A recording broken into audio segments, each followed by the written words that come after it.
লোকসভার পাশাপাশি বিধানসভায় নজর রাখতে হবে, কারণ তুমুল হই হট্টগোল লোকসভার পরে এবার বিধানসভার ছবি যদি আমরা দেখি, বিধানসভাতেও তুমুল হই হট্টগোল এবং সেখানে দোলে রাজ্যের পরিস্থিতি নিয়ে মুলতবি প্রস্তাব মানে বিজেপি, কিন্তু সেই মুলতবি প্রস্তাব খারিজ হওয়ার পর শাসক বিরোধী তুমুল বাকবিতণ্ডা। ওয়াকআউট থেকে বিজেপি বিধায়করা ওয়াকআউট করেছেন, বিধানসভা থেকে ওয়াকআউট করেছেন বিজেপি বিধায়করা। আবির রয়েছেন আমার সঙ্গে সরাসরি। আবির, কি পরিস্থিতি?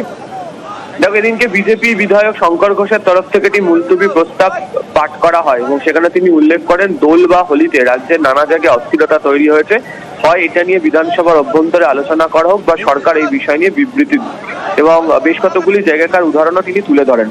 যদিও মুলতবি প্রস্তাব পাঠ করার অনুমতি দেওয়া হলো, প্রস্তাব খারিজ করেন অধ্যক্ষ, সেখানে আলোচনা বা বিবৃতি দেওয়ার প্রসঙ্গটি। এবং এরপরই হচ্ছে বিজেপির স্লোগান ওঠে, পাল্টা স্লোগান দিতে শুরু করেন হচ্ছে শাসক দলের নেতা মন্ত্রীরা, এবং উভয় পক্ষের বিধায়কদেরই দেখতে পাওয়া যায় যে তারা নিজেদের আসন ছেড়ে ওঠেন, তুমুল অশান্তি, তুমুল হইহট্টগোল শুরু হয়ে যায় এরপর শাসক এবং বিরোধী দলের মধ্যে। এবং এই স্লোগান, পাল্টা স্লোগানের মধ্যেই দেখতে পাওয়া যায় যে বিজেপি বিধায়করা যারা রয়েছেন তারা ওয়াকআউট করেন এবং তারপরেই শাসক দলের তরফ থেকে কার্যত অধ্যক্ষের সামনে তাদের যে তীব্র ক্ষোভ তা পেশ করা হয়। রাজ্য শাসক দলের তৃণমূলের যিনি মুখ্য সচেতক রয়েছেন নির্মল ঘোষ, তিনি উল্লেখ করেছেন যে ধর্মীয় মেরুকরণ করে অস্থিরতা বাড়ানো হচ্ছে, এটা অধিবেশন কক্ষের মধ্যে কোনোভাবে চলতে পারে না, এটা অস্থিরতা তৈরি করারই জায়গা। তৎক্ষণাৎ তাকে অধ্যক্ষ জানান যে তিনি তাদের প্রস্তাব গ্রহণ করেননি এবং ধর্মীয় মেরুকরণ শব্দটাকেও বাদ দেওয়া হবে। এবং এরপরই একযোগে চন্দ্রিমা ভট্টাচার্য, অরূপ বিশ্বাস তারা সরব হতে শুরু করেন এবং তাদের সঙ্গে বাকি বিধায়করাও কার্যত সরব হতে শুরু করেন এবং অধ্যক্ষের সামনে তারা লাগাত বলতে শুরু করেন এর বিরুদ্ধে ব্যবস্থা গ্রহণ করতে হবে। চন্দ্রিমা ভট্টাচার্য তিনি উল্লেখ করেন এটি মেরুকরণ করা হচ্ছে এবং খালি রেকর্ড থেকে বাদ দেওয়া হচ্ছে শব্দ, এটা নিয়ে কিছু হবে না, তার কারণ তারা জনপ্রতিনিধি যারা হয়েছেন তারা সংবিধানের শপথ নিয়ে ভেতরে আসেন, সাংবাদিকরা থাকেন, তাদের একটা স্বাধীনতা রয়েছে, ফলে যারা এখানকার বিধায়করা রয়েছেন তারা বাইরে গিয়ে এই ধরনের কথাই বলছেন। কি করে এটা হচ্ছে? এবং তারা নিজেদেরকে খালি হিন্দু হিন্দু বলছেন, হিন্দু সবাই প্রত্যেকে ধর্ম পালন করছেন।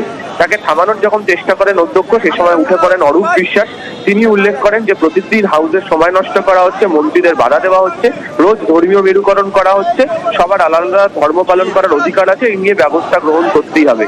শেষমেশ অধ্যক্ষের তরফ থেকে জানানো হয় যে তিনি হিন্দু শব্দটাও বাদ দিচ্ছেন, সংবিধান মেনেই বিধানসভা চালানো হবে, বিধানসভা পরিচালনা করার ক্ষেত্রে তিনি আশা প্রকাশ করেন সবার সহযোগিতা পাবেন এবং এমন যদি আচরণ তৈরি হয় তাহলে কঠোর ব্যবস্থাও গ্রহণ করা হবে। তবে বাইরে গিয়ে অনেকে অনেক ধরনের বক্তৃতা করছেন, এখানকারও অনেক বিধায়ক তারা বাইরে গিয়ে নানা কথা বলছেন, এখন দেখুক যে দল এর বিরুদ্ধে কি ব্যবস্থা গ্রহণ করবে। ফলে কার্যত বিধানসভার মধ্যে নজিরবিহীন ঘটনা এই ধরনের ঘটনাকে ঘিরে।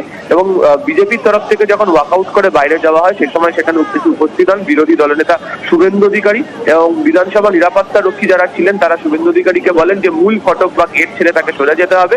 এই নিয়ে পুলিশের সামনে বিধানসভার রক্ষীদের সঙ্গে কার্যত কিছুটা হলেও বচসাতেও জড়িয়ে পড়েন হচ্ছে বিরোধী দলনেতা। ফলে সব মিলিয়ে তুমুল উত্তেজনা এই মুহূর্তে বিধানসভার অভ্যন্তরে এবং বিধানসভার গেটের বাইরে।